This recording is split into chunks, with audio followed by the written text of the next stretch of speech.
여러분 안녕하십니까. 화요일 아침 여수 MBC 뉴스투데이입니다.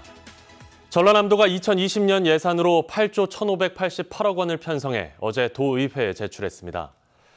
전남도의 2020년 예산안은 2019년 본 예산보다 10% 늘어난 규모로 일반 회계 7조 3,250억 원, 특별 회계 8,338억 원입니다.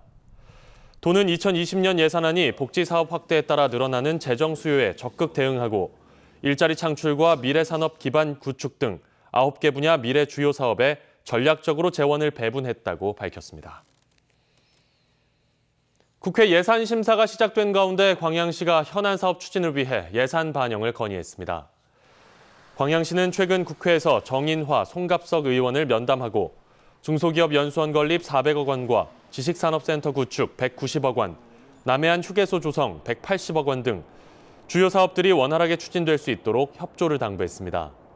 광양시는 또 1,100억여 원 규모의 내년 부처별 국비 사업이 누락되지 않도록 관계기관 방문을 이어가겠다고 밝혔습니다. 국제멸종위기종인 흑두루미 2천여 마리가 순천만을 찾아왔습니다. 흑두루미의 한반도 이동 루트가 낙동강에서 순천만으로 변하면서 관련 연구의 필요성이 커지고 있는데요. 박민주 기자가 취재했습니다. 지난주 순천만을 찾은 흑두루미는 2천여 마리. 개체수 못지않게 주목을 받은 건 일본으로 향하는 흑두루미 이동 루트입니다. 번식지 시베리아를 출발해 순천만을 거쳐 일본 이즈미 월등지로 이동하기 때문입니다. 기존의 흑두루미는 낙동강 지류를 따라 이동하는 것으로 알려져 있습니다. 하지만 최근에는 순천만을 이용하는 흑두루미가 늘어나고 있습니다.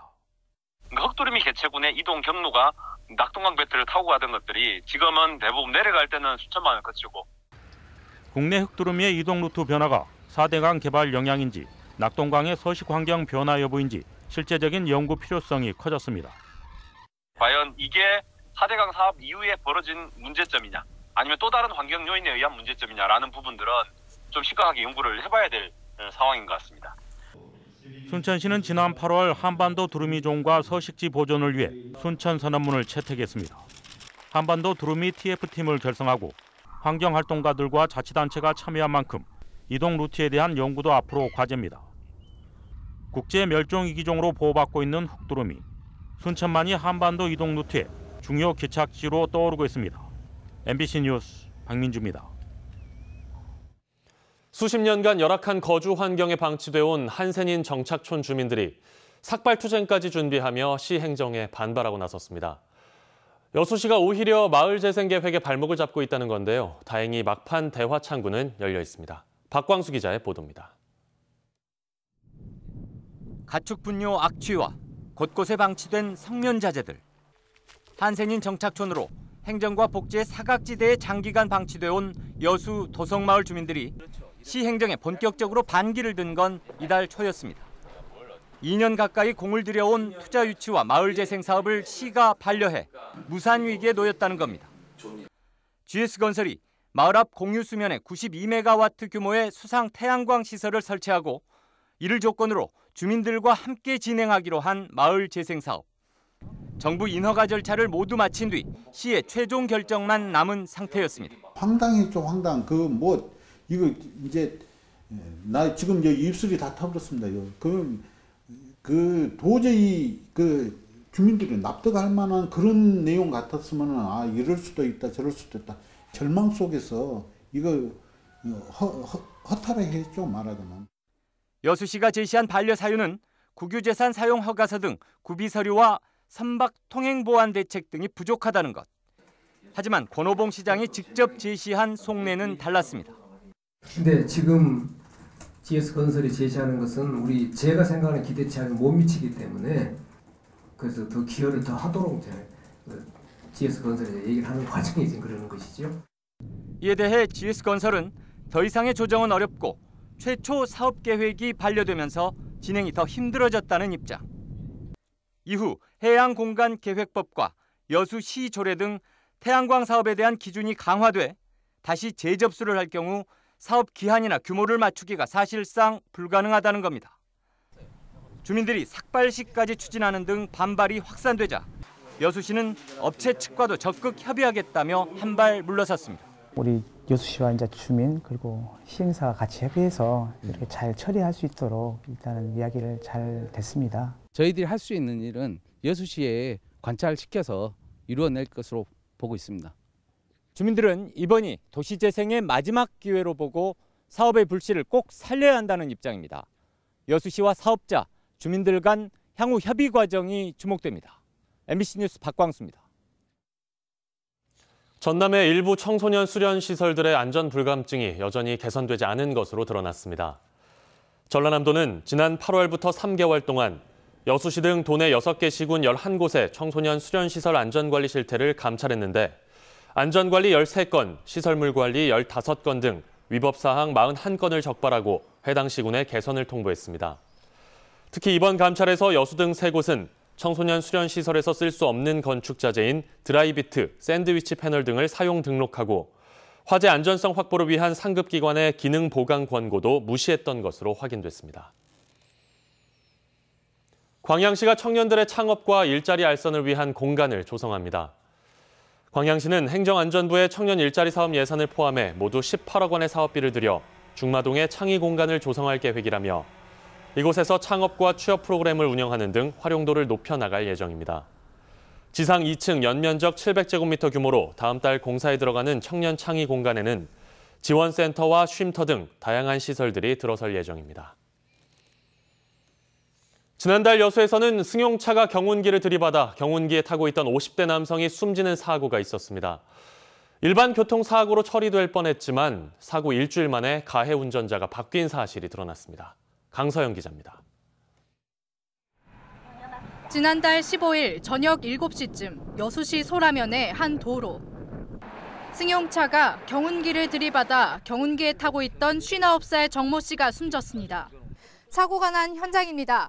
승용차는 경운기를 추돌하고도 멈추지 않고 40여 미터 떨어진 이 가로수를 들이받고서야 멈췄습니다. 유가족은 30대 남성이 홀로 차를 몰다 앞을 잘 보지 못해 들이받았다는 경찰의 말에 바로 장례를 치렀습니다. 그런데 얼마 전 실제 사고를 낸 운전자는 운전자의 아버지인 A씨였던 것으로 드러났습니다. 이 사실은 사고 일주일 만에 A씨가 직접 경찰에 자수를 하면서 드러났습니다. A씨는 음주운전 혐의로 집행유예를 선고받았고 면허도 취소된 상황이었습니다. A씨 아들은 멀리서 아버지의 차량을 발견하고 본인이 운전을 했다고 경찰에 진술한 것으로 전해졌습니다. A씨는 최근 무면허 뺑소니 혐의로 경찰에 구속됐습니다. 유가족은 경찰이 초동 조치를 제대로 하지 않아 가해 운전자가 바뀐 것도 모자라 음주운전 혐의를 제대로 입증하지 못한다고 주장하고 있습니다. 사고 당시 경운기를 들이받고도 브레이크를 밟은 흔적이 없는 등 충분히 의심할 근거가 많은데도 일반 교통사고로 처리해버렸다는 겁니다. 왜 쟤는 기스 하나도 안 하고 상처 부위 하나도 없냐라고 하니까 경찰이 차가 좋아서 에어백이 잘 터져서 다친 게 없다라고 하더라고요. 2, 3일 안에, 늦어도 5일 안에는 그 CCTV를 다 확인해줘야 되는 게 맞다라고 생각하거든요. 경찰은 이에 대해 현장에 나타난 운전자를 다짜고짜 의심하기는 어렵다며 수사 원칙을 지켰다는 원론적인 입장을 되풀이하고 있습니다. 의심상 운전자가 바뀌었다든가 그런 내용은 그 당시에서는 우리가 확인할 수 없었어요. MBC 뉴스 강서영입니다. 가을이면 남녘바다에서 들려오던 꽃게 풍어 소식이 요즘은 뜸합니다. 어획량이 크게 줄었고 어종도 많이 변했습니다. 박영훈 기자가 취재했습니다. 50여 척의 꽃게잡이 어선들이 드나드는 전남 진도 서망항. 조업을 마친 어민들의 표정이 어둡습니다. 한 차례 조업에 한 척당 많게는 1톤 이상 잡을 시기지만 옛 이야기가 됐습니다. 이맘때면 꽃게로 가득 차 있어야 할 고기 창고가 보시는 것처럼 이렇게 텅 비어 있습니다. 하루에 1톤에서 1톤 500까지 잡았는데 지금은 300~400kg 불가해요. 그리고 수온도 안 맞는 뿐더러 그렇게 되니까 지금 죽을 맛이고. 최고 900톤에 이르던 전남 진도 해역의 꽃게 어획량은 2년 연속 크게 줄었습니다. 수온 변화가 원인으로 꼽히고 있습니다. 실제로 꽃게 어획량이 크게 줄어든 위판장에는 방어와 뱅에돔, 돌돔 등 전에 없던 난류성 어종들이 자주 등장하고 있습니다. 뱅에돔, 돌돔 이런 제주도에서 잡히는 어종들이 지금 이제 올해부터 갑자기 보이기 시작하면서 입환장에 물량이 들어오고 있는 상황입니다. 가을 꽃게 조업 기간을 보름 이상 늘리는 등 변화를 찾고 있는 어민들은 계속되는 어획부진에 꽃게 어장 변화가 어떻게 진행될지 걱정하는 모습입니다. MBC 뉴스 박영훈입니다. 지난주에 열린 순천 민주주의 정책 페스티벌에 시민 2천여 명이 참여한 것으로 나타났습니다. 순천시는 지난 9일 문화의 거리 일원에서 개최된 민주주의 정책 페스티벌에 시민 2천여 명이 참여했다고 밝혔습니다. 순천시는 이번 정책 페스티벌에서 제안된 시민들의 다양한 정책 아이디어는 심도 있는 자체 검토 과정을 거쳐 내년 시범 사업으로 반영할 예정입니다. 전남 도민들의 문화예술 행사 관람률이 전국 최하위 수준으로 집계됐습니다. 전남도의회 강정희 의원이 한국문화관광연구원의 자료를 분석한 결과 지난 한 해 동안 한 차례 이상 문화예술 행사를 관람한 도민들은 63.1%로 전국 17개 시도 평균 81.5%에 미치지 못한 최하위 수준으로 나타났습니다. 강정희 의원은 문화예술 행사 관람률이 낮은 이유로 도서와 읍면 지역이 많아 문화 기반 시설이 부족하고 65세 이상 고령 인구가 많기 때문이기도 하지만 지역 특성에 맞는 정책 부족도 큰 이유로 보고 전남도에 특단의 대책 마련을 주문했습니다. 여수시가 도내에서 처음으로 수소 전기 자동차 보급 사업에 나섭니다. 여수시는 국비와 도비 등 모두 9억 원의 사업비를 들여 이달 18일부터 시민들의 신청 접수와 대상자 선정에 들어가 대당 3,750만 원씩 모두 25대의 차량 구매를 지원할 예정입니다. 여수시는 이번에 지원되는 차량은 지역 내에 수소 충전소가 설치되는 내년 3월쯤부터 출고가 가능할 것이라고 밝혔습니다. 여수광양항만공사가 자체 개발한 항만 장비에 대해 특허를 출원했습니다. 여수광양항만공사는 선박 유도 조명 장치인 스마트 저편 등과 유지 보수용 장비인 바지선 리프트에 대해 지식재산 특허를 출원했다고 밝혔습니다. 항만공사는 스마트 저편 등의 경우 친환경 에너지를 활용해 필요한 전력을 자체 충당할 수 있으며 바지선 리프트는 높은 곳에 있는 항만 시설물의 유지 보수 시 안전사고를 예방할 수 있다고 설명했습니다. 순천시가 지하도 상가 시내몰 점포 입점자 모집에 나섭니다. 순천시는 청년과 소상공인들의 창업 지원과 일자리 창출을 위해 입점자를 공개 모집합니다. 서울의 가시거리는 9km에 머물고 있고요. 그 밖에 내륙 많은 지역에서는 이보다 안개가 더 짙어져 있어서 조심히 이동하셔야겠습니다.